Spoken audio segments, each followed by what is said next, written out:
கல்யாணம் பண்ணோன்னா அவன் பண்ண வந்தாலும் அந்த அம்மா ஏற்றுக்கணுமே. அதுக்கு உனக்கு நான் முதல் பெண்மணி ராகா புண்ணிய பாணியிலேருந்து சொல்லுகிறேன், தவறாக எடுத்துக்கொள்ள வேண்டாம். நேரம் இப்படி விலைக்கு பேசுகிறாரு பாஸ்டர்னு புரிந்து கொள்ளணும். நீங்கள் இந்த ஒரு வேசியினுடைய நாலேஜ் வேறு,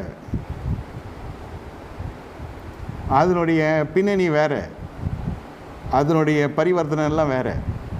ஒரு பரிசுத்தவான் ஒரு பெண்ணை காமிச்சு கல்யாணம் பண்ணனாக்கா பண்ணுறதுக்கு அவன் ரெடியாக இருப்பான். ஏன்னா அவனுக்கு அது முதல் பெண். இது அவனுக்கு அப்படி கிடையாது. இவன் நல்லவனா கெட்டவனா ஏற்றுக்கிறது அந்த பெண்மணி 99% பொல்லாத ஆண்களை பார்த்துட்டான். வேசி வீட்டுக்கு யார் போவா? மனைவிக்கு துரோகம் பண்ணுறவன் போவான், இச்சை நாடிய உச்சக்கட்டத்தில் இருக்கவும் போவான், மாம்ச பிரியன் போவான். இவனு இது மாதிரி தான் நான் ஆண்களை பார்த்த ஆண்கள் எல்லோரையும் நான் பார்த்த வரைக்கும் எதுவுமே ஒன்றும் எல்லாம் ஃப்ராடு பசங்க, எல்லோருக்கும் ஒரு மாதிரி ஒரு தவறான அபிப்பிராயம் தான்